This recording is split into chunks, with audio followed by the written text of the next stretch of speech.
누가 하나님을 움직일 수 있을까? 하나님을 움직이는 자는 누구일까? 여러분 어떻게 생각하십니까? 여러분은 하나님을 움직일 수 있습니까? 여러분 하나님을 움직이십니까?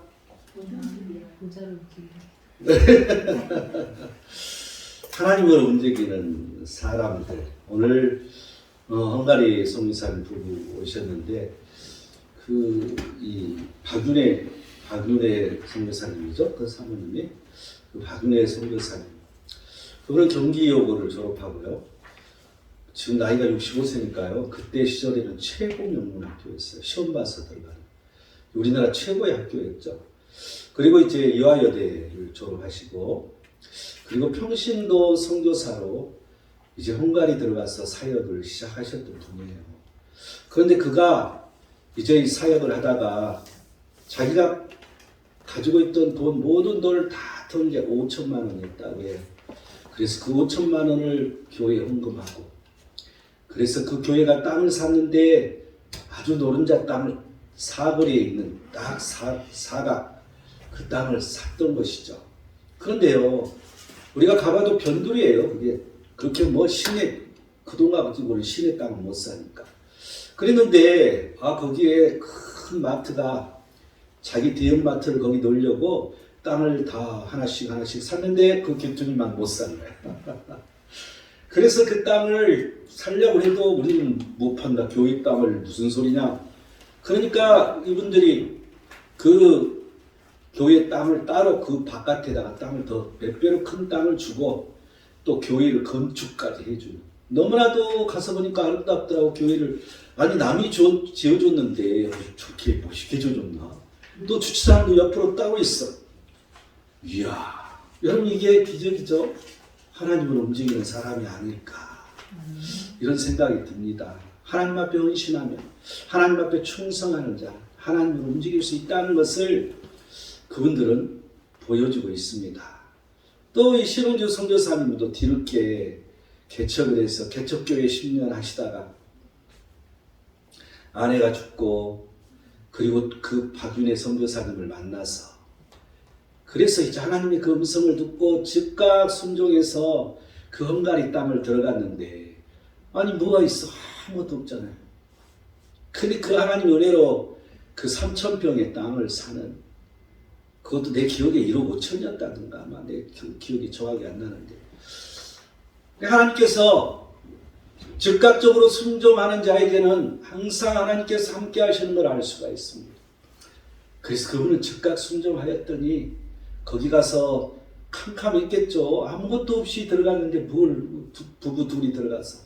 근데 그 하나님께서 그런 은혜를 주셔서 그런 이 선교센터를 할 수 있도록. 여러분 그곳이 과거에 음식점이었어요. 그래서 지금도 이렇게 인터넷 쳐서 딱 들어가서 보면 경복궁이라고 쓰였더라고. 이게 그 SK 그 단지가 들어와 있기 때문에 이제 한국 사람들을 대상으로 경복궁이라는 한글로 쓴 간판으로 거기서 식당을 하는 곳이었어요. 근데 그것을 이제 그분들도 임대를 해서 그렇게 식당을 했죠. 그런데 그걸 이 조건이 뭐 2년 내로인가 그 땅을 날 사는 조건으로 임대를 해준 거래요. 근데 그 횟수 안에 못 살면 쫓겨나는 것이죠. 근데 하나님께서 모든 걸 채워주시고, 그래서 그걸 이제 땅을 다 사서, 그래서 우리 세계를 꿈꾸는 선교회가 첫 번째로 등장해서 거기를 들어간 거죠. 그래서 그분들이 너무 마음의 고생을 많이 했어. 우리가 수가 많으니까 이 사람들 어떻게 하지? 너무 고민을 많이 하셨던, 오늘도 그 얘기를 이렇게 하시더라고. 그런데 우리가 하나님을 움직이는 사람들, 우리는 하나님을 움직일 수 있다는 것이죠. 그런데 우리가 그 하나님을 움직이는 그러한 사람들은 어떤 사람들인가, 어떤 행동을 하는 사람인가, 오늘 이 시편 기자는 말해주고 있습니다. 누가 하나님을 움직일 수 있을까? 하나님을 움직이는 자는 누구일까? 첫 번째 112절 1절을 보면 할렐루야 여호와를 경외하며 그의 계명을 크게 즐거워하는 자는 복이 있도다. 첫 번째는 하나님 경외와 말씀을 즐거워하는 자예요. 항상 설교 시간마다 하나님 경외라는 단어가 유난히 지금 우리 교회에 계속 나오고 있습니다. 여러분 이 본문은 내가 선택하는 게 아니라 하나님이 선택하시기 때문에 하나님께서 우리에게 뭔가를 지금 말해주고 있는 것이죠. 하나님 경외라는 단어가 계속 대지 중에 꼭 나와 이상하게. 여러분 우리 교회에 하나님 경외라는 게 있어야 된다는 것을 하나님 말씀하고 계신다는 걸 우리는 생각할 수 있습니다. 이 하나님의 경외는 무엇인가? 111편 10절을 말해주고 있어요. 여호와를 경외함이 지혜의 근본이라. 그의 계명을 지키는 자는 다 훌륭한 지각을 가진 자이니 여호와를 찬양함이 영원히 계속되리로다. 여러분 이 하나님을 경외하는 것, 여호와를 경외하는 것은 지혜의 근본이라고 말해주고 있어요. 여러분 이 지혜의 근본, 이 말은 다른 데서 우리가 들어왔죠. 말씀이랄지 뭐 이러한 데서 들었는데 하나님이 경외하는 게 지혜의 근본이라고? 우리는 이 지혜의 근본이 이 하나님을 경외하는 것이라는 것을 분명하게 깨달을 수가 있습니다. 그렇다면 이 말씀을 즐거워하는 자는 어떤 사람인 것인가? 이것도 111편 10절 내가 금방 읽어준 말씀 중에 그의 계명을 지키는 자는 다 훌륭한 지각을 가진 자이니 여호와를 찬양함이 영원히 계속되리로다. 하나님 말씀을 즐거워하는 자가 어떤 사람이냐는 거죠. 여러분 이 두 가지를 얘기해 주고 있습니다. 첫 번째는 훌륭한 지각을 가진 자. 아니 무슨 훌륭한 지각이라는 게 뭐지 도대체? 누가 그런다는 거야? 누가 훌륭한 지각을 가진 자일까? 우리가 이 성경을 찾아보면 시편 1편 2절은 오직 여호와의 율법을 즐거워하여 그의 율법을 주야로 묵상하는 자로다. 하나님 말씀을 즐거워하는 사람은 하나님 말씀을 주야로 낮이든 밤이든 묵상하는 사람이라는 것이죠. 또한 시편 119편 97절은 내가 주의 법을 어찌 그리 사랑하는지요 내가 그것을 종일 작은 소리로 읊조리나이다. 여러분 항상 종일 우리가 틈만 나면 작은 소리로 읊조리는 하나님 말씀을, 여러분 우리가 이 말씀을 이렇게 주고받잖아요. 뭐 그림으로 나와서 이런 걸 카톡으로 보내주고, 여러분 그냥 읊조리는 거, 읽는 소리를 내서 읽는 습관을 들이는 건 아주 중요합니다. 말씀을 사랑할 때 종일 작은 소리로 읊조릴 수 있다는 것이죠. 또한 시편 119편 47절을 보면 내가 사랑하는 주의 계명들을 스스로 즐거워하며, 하나님 말씀을 스스로 즐거워하는 그런 사람은 주의 계명을 향하여 내 손을 들고 주의 율례들을 작은 소리로 읊조리로다. 손을 들고 작은 소리로 읊조리는 사람들, 말씀을 즐거워할 때 손을 들고 작은 소리로 읊조릴 수 있다는 거죠. 여러분 찬양은 부르는 말씀입니다. 손을 들고 우리는 하나님을 찬양하는 거, 손을 들고 하나님 말씀을 우리가 읊조리는 거, 그냥 읽는 그 정도가 아니라 손을 들고 그 하나님의 그 말씀을 선포하는 게 얼마나 중요한 것인지 알 수가 있습니다. 시편 40편 8절은 주의 법이 나의 심중에 있다고, 주의 뜻 행하기를 즐기는 사람, 하나님 말씀대로 행하기를 즐기는 사람은 그 하나님 말씀의 심중에 항상 있다는 것이죠. 여러분 우리는 늘 머릿속에 하나님 말씀이 많이 들어있습니다. 그런데 이 마음에 하나님 말씀이 들어야 움직이는 것이죠. 내가. 그런데 이 마음에 들어있지 않기 때문에 우리는 그 하나님 말씀이 움직이지 않는 것이죠. 로마서 7장 22절은 내 속사람으로는 하나님의 법을 즐거워하되, 항상 우리의 속사람이 하나님 말씀을 즐거워해야 된다는 것이죠. 내 속사람이 늘 그 하나님 말씀이 늘 튀어나와요. 무슨 일이든, 내가 힘든 일이든 어려운 일이든 즐거운 일이든 하나님 말씀이 툭 튀어나와서 그 말씀대로 행하는 사람, 여러분 이게 하나님 말씀을 즐거워하는 자라는 거죠. 또 시편 119편 70에서 72절을 보면 너무 중요한 말씀이에요. 잘 들어보세요. 나는 주의 법을 즐거워하나이다. 주의 법을 즐거워한다고. 고난당한 것이 내 유익이라. 이로 말미암아 내가 주의 율례들을 배우게 되었나이다. 주의 입의 법이 내게는 천천 금보다 좋으니이다. 고난당한 것이 유익이라고 말해주면서 그것 때문에 그 하나님 말씀을 배우게 되었다는 거죠. 여러분 항상 우리가 고난을 통해 말씀을 배우는 자들이 되어야 됩니다. 그냥 우리가 힘든 일, 어려운 일, 환난이 우리에게 닥쳤다고 그냥 지나가는 것이 아니라 그 하나님 말씀을 그 체험을 통해서 배워야 된다는 것이죠. 여러분 이 고난을 통해서 고난을 이기는 힘, 하나님의 힘입니다. 우리가 끝까지 이겨서 그 예수님께서 십자가에 못 박혀 죽으시고 사흘 만에 부활하신 것처럼 우리는 인내하고 견뎌서 그 하나님의 힘으로 일어서는 일을 우리가 보는 것이죠.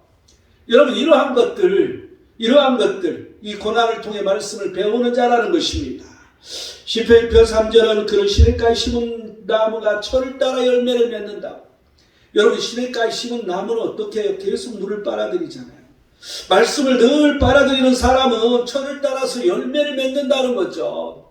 우리는 늘 그 말씀을 즐거워하여서 우리는 늘 시냇가에 심은 나무처럼 말씀을 빨아들이며 살아야 돼. 그러면서 열매를 맺는 이러한 일이 있어야 되는 것입니다. 이 말씀을 즐거워하는 자는 어떤 사람입니까? 이 첫 번째가 훌륭한 지각을 가진 자라고 얘기했는데, 두 번째는 찬양이 영원히 계속된다고 말해주고 있습니다.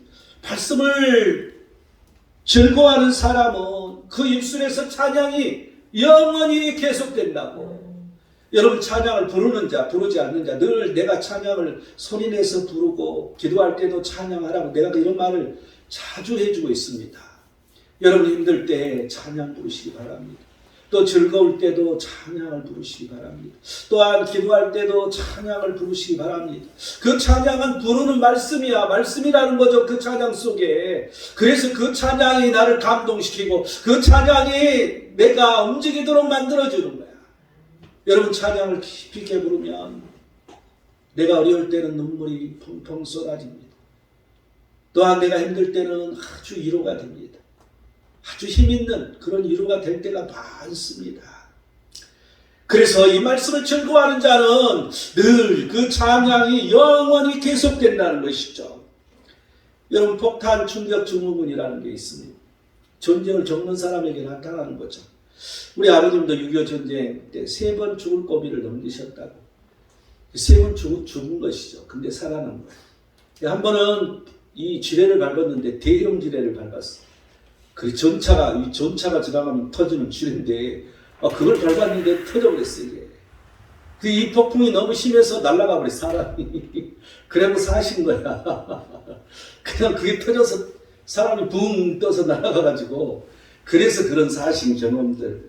내가 어렸을 때 우리 그 아버님의 그 전쟁 얘기를 뭐 많이 듣지는 못했지만 몇 가지 그런 얘기를 내가 들었는데, 후유증이 굉장히 죽을 때까지 60이 넘어서 한갑이 넘어서 70이 다 돼도 그래도 사람이 옆에만 지나가면 누웠다가 펄떡 이러면 눈이 빨개가지고 얼마나 무서운지. 그래서 우리 아버지가 무서웠어. 눈이 빨간 거야. 자다가 팍 일어나는데 평생을 그 고통 속에 사시더라고. 근데 이런 폭탄 이 충격 증후군을 갖는 이 사람이 있었는데, 그 사람이 2차 세계대전 때 이제 겪었던 일이에요. 그 실어증, 이런 사람은 실어증, 말을 갑자기 못하게 되는 거야. 또한 불면증, 대인 기피증, 이런 현상이 늘 나는 거죠. 우리 아버님도 자다가 펄떡 잠을 깊게 잘 수가 평생을 그렇게 사셔. 조금만 바삭 소리만 나도 펄떡. 이 삶과 죽음의 현장에서 늘 살았기 때문에 참 이것처럼 고통스러운 건 없더라고. 근데 이분도 퇴역 군인이 돼서 2차 세계대전이 끝나고 퇴역 군인이 됐는데 이 실어증이 생겨서 말을 못하는 거야. 그 말을 못하고 사는 것이죠. 그리고 대인 기피증에다 불면증에다가 이거 뭐 아무도 사람 만나지 못하고, 그래서 교회만 간신히 다니는 사람이었어요. 근데 어느 주일날 교회 예배를 드리는데 시편 100편이 낭독되고 있더라는 거죠. 너무 그 시편 100편이 은혜가 되어서 이 실어증에 걸렸다는 이 사람은 자기도 모르는 사이에 입이 열렸어. 하나님의 선하심을 찬양하고 있더라는 것이죠. 옆에서 보니까 저 사람은 말 못한 벙어리인데 갑자기 찬양을 부르고 있는 거야. 그래서 그 모습을 본 참석자들이 모두 박수를 쳐줬다는 거죠. 여러분, 이처럼 찬양의 힘은 위대하다는 것입니다. 찬양은 위대한 힘을 발휘한다는 것이죠. 그것 또한 부르는 말씀이기 때문에 여러분, 그래서 찬양을 하라고 내가 그렇게 강조합니다. 그럼 찬양하시기 바랍니다. 힘들고 어려울 때, 눈물이 나올 때, 괴로울 때, 고통스러울 때, 또한 내가 또한 위기를 만났을 때, 또한 내 앞길이 어떻게 될지 불안하고 어떻게 될지 내가 알 수 없을 때, 여러분 찬양을 부르면서 그 하나님을 만나기를 원합니다. 그 찬양의 능력은 대단한 것입니다. 찬양을 하다가 방언이 터지기도 하고요. 찬양을 하다가 영이 열리기도 하고요. 다른 것들을 또한 하나님이 보여주시기도 하고요. 여러분, 우리는 이러한 찬양이 영원히 계속되는 것은 늘 말씀을 묵상하는 자들에게 이루어진다는 이 사실을 여러분 기억하시기 바랍니다. 이 하나님을 경외하는 것과 말씀을 즐거워하는 자는 복이 있다고 지금 말해주고 있잖아요. 그런데 어떤 복이 있다고요? 어떤 복이 있냐고 지금 말해주고 있냐는 2절을 보니까 그의 후손이 땅에서 강성하며 정직한 자들의 후손에게 복이 있으리로다. 복이 있다고 그랬어. 근데 후손이 땅에서 강성한 복이 있다. 아니, 땅에서 강성한다는 말이 무슨 말일까? 이 강성함이라는 단어는 낌보르라는 이 단어인데 용사란 뜻을 가지고 있습니다. 힘센자란 뜻을 가지고 있습니다. 강한, 빼어난 이런 뜻을 가지고 있어요. 쉽게 말하면 여호와를 경외하고 말씀을 즐거워하는 자는 그의 후손이 땅에서 빼어나다는 것이죠. 또 용사와 같이 선한 영향력을 미치는 사람이 될 것이라는 것이죠. 여러분, 이런 일이 후손에게 생긴다는 거죠. 이 땅에서. 여러분, 뭔가 기대가 되지 않습니까? 우리는 늘 그 하나님을 경외하고 말씀을 즐거워하는 자로서 이러한 복이 우리에게 임하기를 원하죠. 아멘 하는 사람은 싫다는 얘기인가요? 아멘이시죠? 네, 할렐루야, 아멘 해야죠. 또한 3절 보니까 부와 재물이 그의 집에 있으며 그의 공의가 영구히 서 있으리로다. 부와 재물이 그의 집에 있다고. 여러분, 이 부와 재물, 여기서 말하는 우리나라 말로 부와 재물이라고 그랬는데 언어도 마찬가지예요. 물질적인 부를 말해주고 있어요. 여러분, 우리는 늘 그 물질적인 부를 찾기 위해서 최선을 다해서 살아가고 있습니다. 그런데 하나님을 경외하는 일이 같이 곁들여야 되는 거죠. 말씀을 늘 즐거워하는 일이 얹혀져야 되는 거야. 내가 돈 벌기만 열심히 그렇게 사는 게 아니라 최선을 다하면서도 하나님을 경외하고 말씀을 즐거워하는 삶을 살아야 돼. 그래서 우리가 어디에 있든지 찬양을 부르면서 우리는 늘 그 하나님 곁에 있어야 된다는 것입니다. 그래서 부와 재물이 또한 자신의 집에 있는 일이 역사가 일어난다는 거죠. 또한 그의 공의가 영원히 서 있다고. 여러분, 항상 하나님 말씀, 하나님의 부가 우리에게 충만했을 때 여기서 문제입니다. 그의 공의가 영원히 서 있다. 이건 여호와의 의를 말해주고 있습니다. 하나님의 의가 계속 지속된다는 거예요. 또한 그 의가 견고하게 서 있는다는 것이죠. 현재 진행형을 사용하고 있어요. 분사형을 사용하고 있죠. 그래서 계속 하나님의 그 의가 지속되고 견고하게 서 있는 걸 말해요. 여러분, 우리가 잘 됐을 때 항상 하나님의 의가 내게 서 있어야 됩니다. 항상 하나님의 의가 계속 진행형이어야지 계속해서 그 부와 재물이 진행형으로 갈 수 있다는 걸 우리는 알아야 할 것입니다. 그래서 이 하나님을 경외하고 말씀을 즐거워하며 그 하나님의 의가 계속 지속될 수 있도록 우리는 늘 그렇게 살아야 되는 것이죠. 하나님을 경외함과 말씀을 즐거워하며 사는 사람은 너무나도 중요한 삶을 살고 있는 것이죠. 하나님의 마음을 움직여 부와 재물을 얻고 살 수 있다고 지금 그랬잖아요. 그런데 반드시 하나님의 의가 지속되어야 된다는 것입니다. 하나님의 의가 반드시 견고히 서 있어야 함을 잊어서는 안 될 것입니다.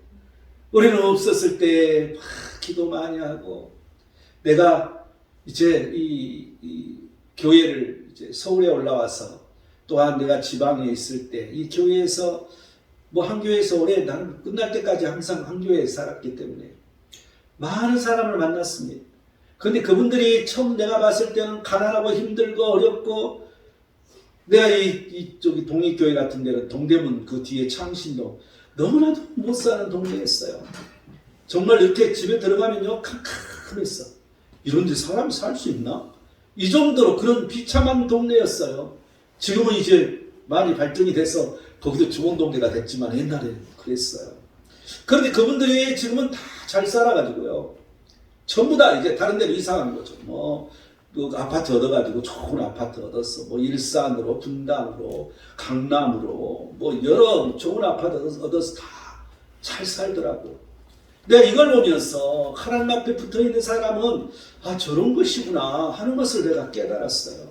모두 다 그 하나님 앞에 온전히 붙어 살 때는 당장은 어렵고 힘들고 계속 고난의 세월을 가고 있지만 어느 시점을 가면 그게 넘어서는 일이 생기더라고요. 이게 우리 눈으로 보는 하나님의 역사입니다. 이처럼 하나님을 경외하고 말씀을 즐거워하고 살 때 힘들지만 부와 재물을 얻었을 때 또한 우리는 늘 그 하나님의 의를 가지고 살아야 되는 것을 잊지 마시기 바랍니다. 누가 하나님을 움직일 수 있을까? 하나님을 움직이는 자는 누구일까? 두 번째는 4절을 보면 정직한 자들에게는 흑암 중에 빛이 일어나나니 그는 자비롭고 긍휼이 많으며 의로운 이로다. 두 번째는 정직한 자라고 말해주고 있습니다. 정직한 자, 정직한이라는 단어는 무슨 뜻일까? 정직한은 이 야사르라는 단어를 쓰고 있는데 고든, 정직한, 올바른, 주로 올바른 이런 뜻이에요. 그래서 하나님의 속성을 묘사할 때 주로 이 단어는 사용하고 있어요. 예를 들면 신명기 32장 4절 말씀처럼 하나님의 통치를 정직하다고 말해주고 있고요. 또 호세아서 14장 9절을 하나님의 길이 옳다고 말해주고 있어요. 그리고 또한 시편 111편 8절처럼 하나님 말씀을 확실하여서 그 정직한 그러한 길을 행할 수 있도록 해준다는 거죠. 또한 시편 119편 37절을 보면 하나님의 심판이 그 하나님의 심판을 묘사할 때 이 단어를 쓰고 있습니다. 그리고 또한 열왕기상 9장 4절을 보면 내 아버지 다윗이 행한 같이 마음을 온전히 하고 바르게 하여 내 앞에서 행하며 내가 네게 명령한 대로 온갖 일에 순종하여 내 법도와 율례를 지키면 그러면 복을 주겠다고 솔로몬에게 말해주고 있잖아요. 여러분 이것은 다윗의 삶을 말해주고 있습니다. 다윗의 삶은 항상 정직한 삶이었습니다. 그가 어려웠을 때도 그가 힘들었을 때도 또한 자기를 죽이는 자 이 사울왕이 눈앞에 있어 자기가 죽일 수 있는데도 죽이지 않고 또한 자기가 이제 아들이 발라를 일으켜서 도망갈 때 저주하고 이런 자가 있을지라도 그를 죽이지 않았습니다. 늘 하나님 앞에 정직한 자였죠. 이 정직한 자는 어떤 사람이라고 했나요? 4절 오늘 본문 4절에 자비로운 사람이라고 그랬잖아요. 긍휼이 많은 사람이라고 그랬잖아요. 의로운 사람이라고 얘기를 했잖아요.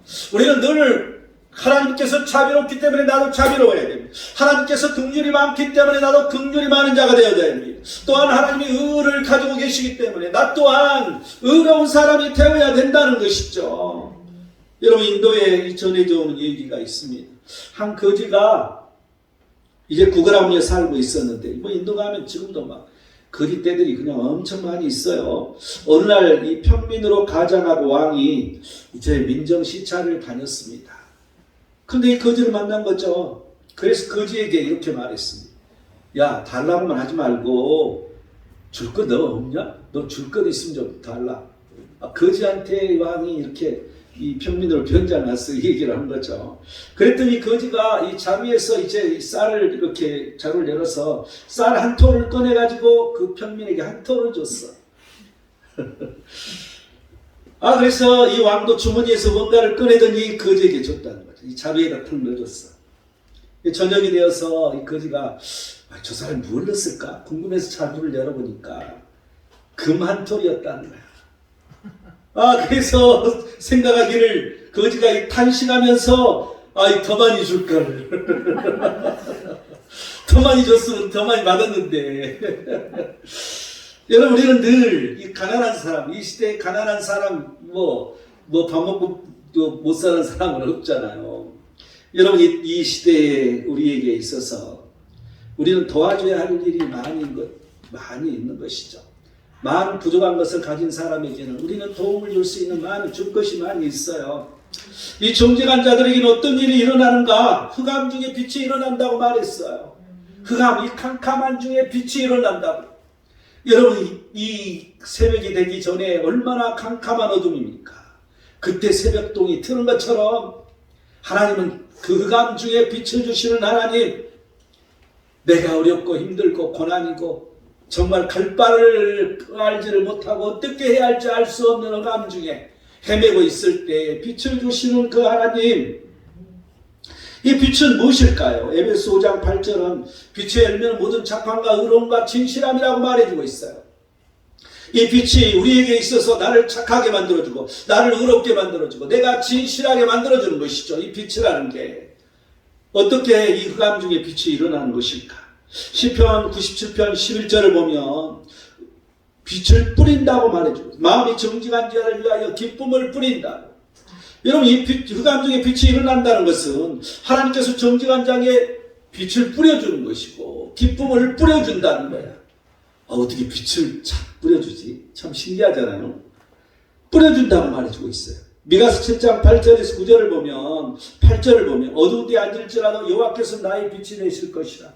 내가 미혹에 빠져서 그냥 어두운 길에 가서 어두운 데 있다 할지라도 하나님은 나를 버리지 아니하시고 그곳에 빛을 비춰주신다는 것이죠. 내가 죄인의 길에 서서 늘 그 미혹에 빠져서 그런 어둠 속에 있을지라도 그곳에 하나님은 빛을 비춰주셔서 나를 인도해 주시는 것이죠.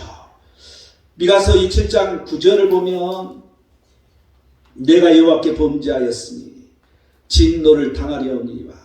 이제 범죄했으면 진노를 당하잖아요. 그런데 주께서 나를 인도하사 광명에 이르게 하시니, 하나님은 내가 죄를 졌을 때 심판하시지만 주께서 나를 인도하서 광명에 이르게 하신다는 거죠.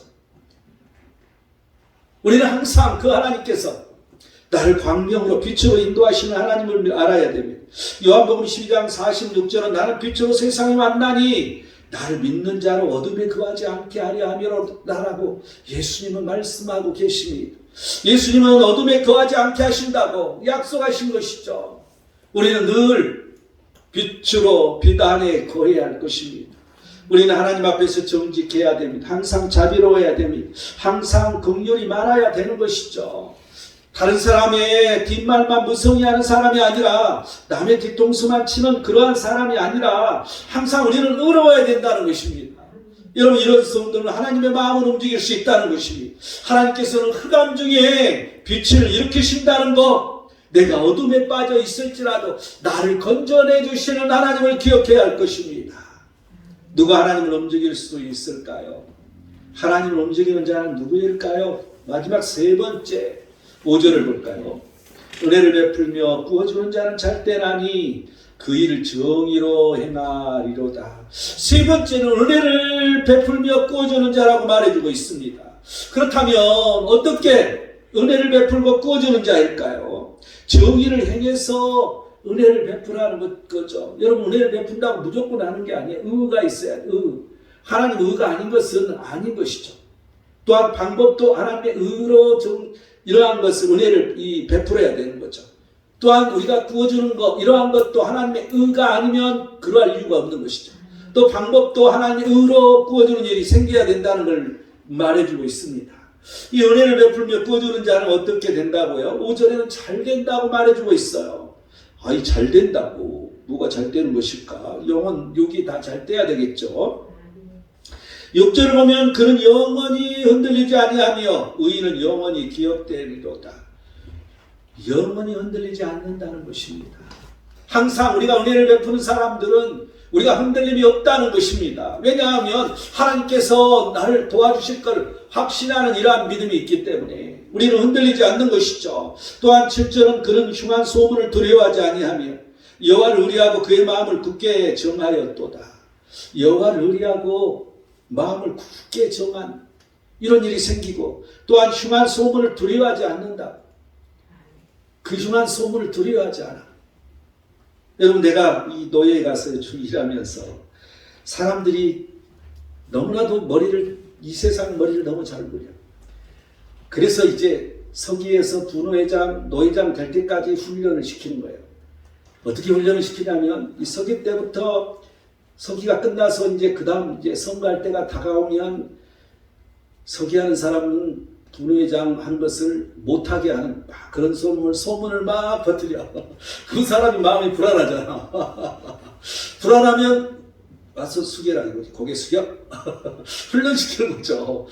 그래서 이 높은 사람들이 자기한테 고개 숙이라 이거지. 그러면 가 알아서 해. 부회장 돼서 이제 회장 될 때가 다가오면 이제 내가 지금 그런 때가 됐잖아요. 뭐 법을 바꾸느니 뭐 지금도 뭐 헌법을 뭐 이번에 헌법이 많이 바뀌었는데 그걸 가지고 법을 개수정한다. 소문이 막 들려.